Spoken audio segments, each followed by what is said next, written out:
Hello guys, and thank you for making time to read my story. I see a lot of mothers here who like to read these stories, so I thought my story would be good for you guys. My story does have a bad mother-in-law, but somehow I ended up having a bad husband as well. I can't tell you guys how envious I become when I read beautiful stories about husbands showing their shiny spines to their mothers. Unfortunately for me, I had no such luck. Sometimes I really think that I'm just unlucky in marriage. I married my high school sweetheart at a very young age and had my son Ryder. We had a happy family till Ryder's father passed away after battling cancer for 2 years. Ryder was just 6 back then. It took me a while to grieve my late husband and get back into the dating scene. Somehow Jared made it seem like I could find happiness with him again. At the very beginning of my relationship, I had warned him. You know, Jared, I'm actually positive that we can have a good relationship and even marriage in the future. I really do love you, but there is something you should be aware of. As you know, Ryder's father is no longer with us, so he needs a father figure in his life. If we do end up marrying, you will have to take responsibility and be his second father. I know that, Lisa. I have thought about it a lot. I would be happy to be in his life. I can't have kids of my own, so this would be an amazing chance for me to be a father. You don't have to worry about anything. Thank you so much for saying that, Jared. You have no idea how relieved I am. I wasn't lying. I did love that man and didn't want to lose him. But had he given me the slightest hint that he didn't want my son in his life, I would have walked away. Ryder was my priority. Jared knew that as well. A year later, I introduced him to my son and they hit it off right away. Ryder actually ended up liking him too. Slowly they developed a nice bond, or so I had thought. My son absolutely adored Jared and I thought all was well, so when he proposed to me I said yes and married him. Unfortunately for me, I had made a bad decision, but I didn't know that yet. Now, the trouble starts shortly after our marriage. Jared's mother, Tracy, started to come over a lot and she never really took to Ryder. She also didn't like me because I was damaged goods, in her words. She also said, "It's such a shame my son has to raise someone else's child. I wish I had intervened sooner and stopped him from making such a big decision." What seems to be the problem, Tracy? Jared and Ryder are really close, and they have a great relationship. Our family is absolutely perfect. Oh, of course you would say that. Jared didn't shackle you with a useless stepchild like you had. My poor son is wasting his money on someone who isn't even his blood. It's really such a shame. Tracy's words hurt me a lot. I did talk to Jared about it, but he always dismissed his mother as a dramatic woman. He kept assuring me and Ryder that he loves us, so what his mother says doesn't matter. We were stupid enough to believe that. My son was just a teenager, but I should have known better. I definitely should have known better than to allow Tracy to move in with us. What can I say? She was Jared's mother, and he had to take her responsibility when she got evicted. Since Jared didn't have a good job, he couldn't pay her rent and her bills together, so he discussed this with me, and Tracy moved in with us. I have never regretted making a decision so much in my life again. Tracy was the one who played a key role in ending my marriage. She moved in with us and started to slow poison Jared against Ryder. The changes were so subtle that I almost didn't notice. They were both cordial towards Ryder, but I could tell that Jared was acting a little cold towards my son. Ryder was also confused and a bit hurt. I was about to talk to Jared about that before something horrible happened. I was on my way back from the office when my son called me crying. Ryder was literally sobbing as he said, "Mom, I'm at Grandma's house. Tracy had kicked me out. She packed my bags and had them out on the porch before I came back from school. A friend dropped me off here because she wouldn't let me in." "What the hell, Ryder? Did you call Jared? Where is he?" He's at work, Mom. I called him and he just hung up on me.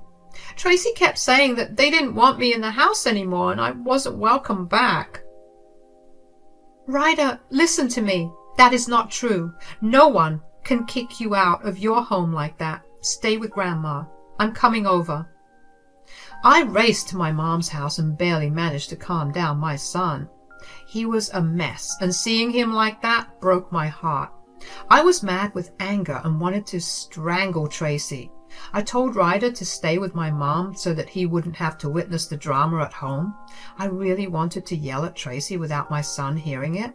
After comforting Ryder, I angrily drove home to confront my mother-in-law. As soon as I saw her in the living room, I stormed up to her and said, "Why is my son telling me that you've kicked him out of the house? Do you have anything to say about that?" "Yes, I kicked him out. He won't be staying with us anymore. My son can't have someone else's child living in our house." "Excuse me? Have you lost your damn mind? Jared is married to me, so Ryder is his responsibility too. Ryder is not some random stranger he's housing out of charity." "That means nothing, Tracy. Ryder is still Jared's stepson, so he is not my son's responsibility. I won't let him bankrupt himself by taking care of someone who doesn't even have his blood." "How do you think that would work? Since we are already married, Jared knew what he was getting himself into. I don't see why he would suddenly change his mind about something like this."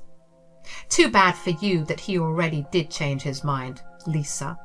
He's on board with me about kicking Ryder out. Why did you think anyone would take care of a child you had with another man?" "Wait. Are you saying that Jared knew about this and had actively encouraged you?" "Yes, that's exactly what I'm saying, Lisa. Your own husband doesn't want to keep your spawn. If you don't believe me, why don't you ask him directly, Lisa?"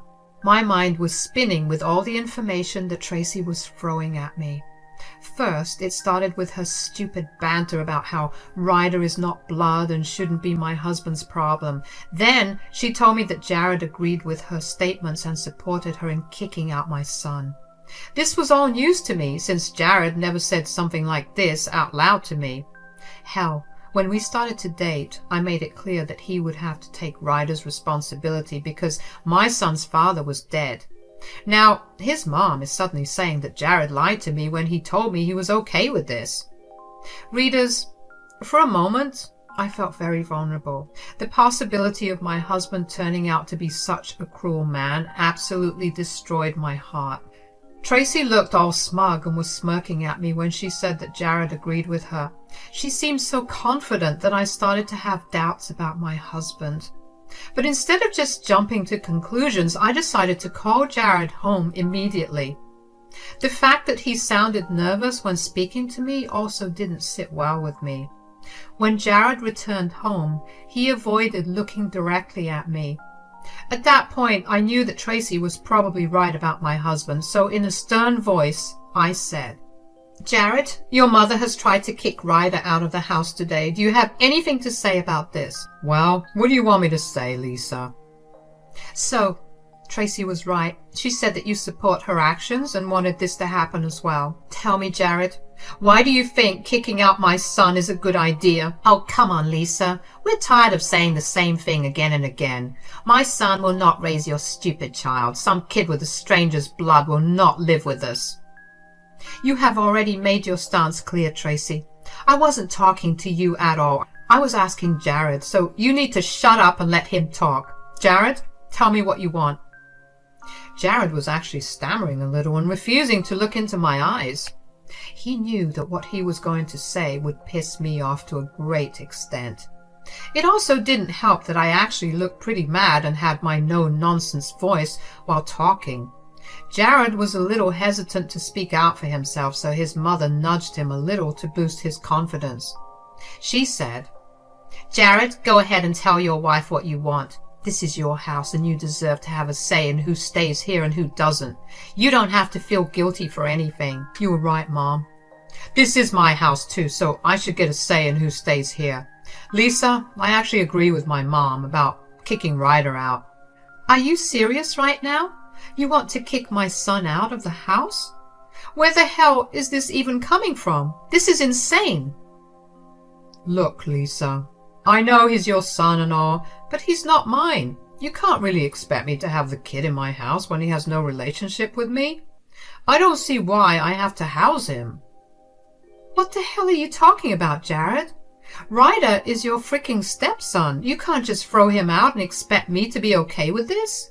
What's up with all the your son, my son bullshit? You agreed to take care of my son long before we got married. That was before we got married, Lisa. Now that we have, I don't feel comfortable having Ryder around. Sure, we can be holiday parents or even weekend parents, but keeping him full-time is too much. He's becoming a burden. I don't see why I should make someone's child my problem.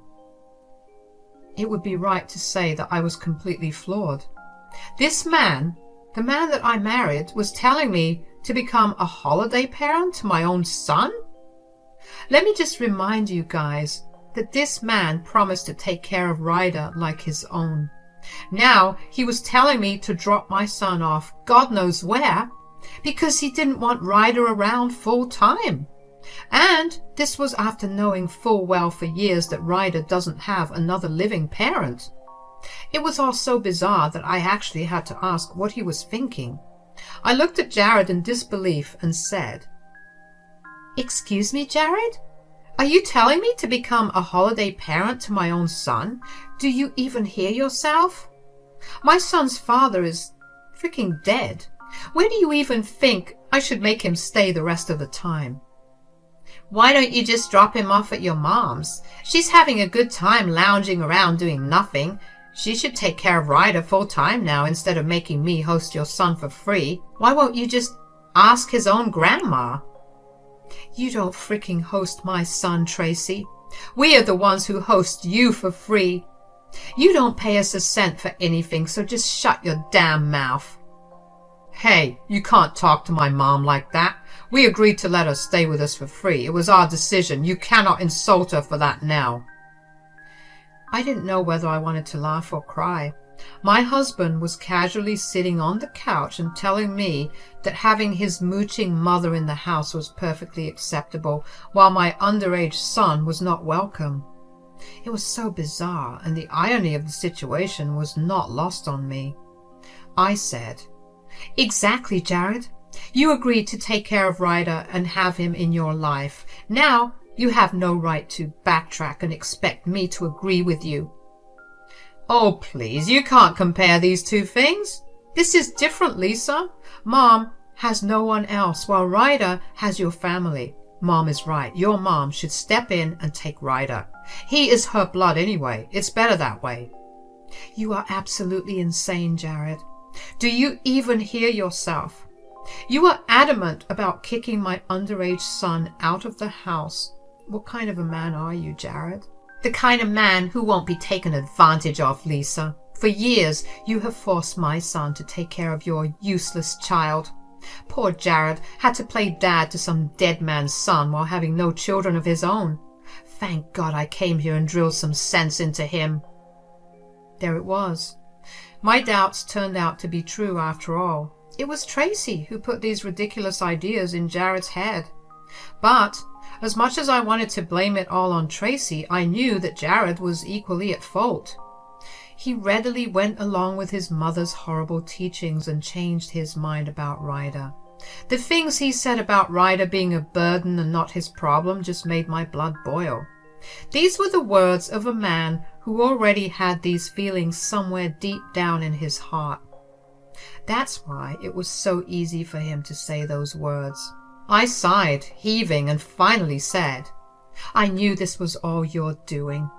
Thanks for the confirmation, Tracy. You did a good job turning my husband against me and my son." "I'm not against you at all, Lisa. I just don't want a stepchild in my home. It's not too much to ask. I deserve to be comfortable in my own home." "So, this is your final decision. You don't want to have Ryder in this house?" "Yes, Lisa. I don't want someone else's child in my home. This is my home and I deserve to be comfortable here. I am going to have a say in who stays here permanently, and Ryder is not one of them." At this point, I simply laughed. Yes, guys, I laughed a little because I realized the full irony of the situation. Jared was asking my son to leave the home while his mom stayed despite not being related to me by blood.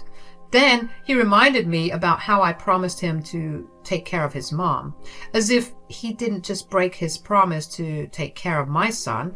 But in the end, what made things even more funny was the fact that he kept calling the house his.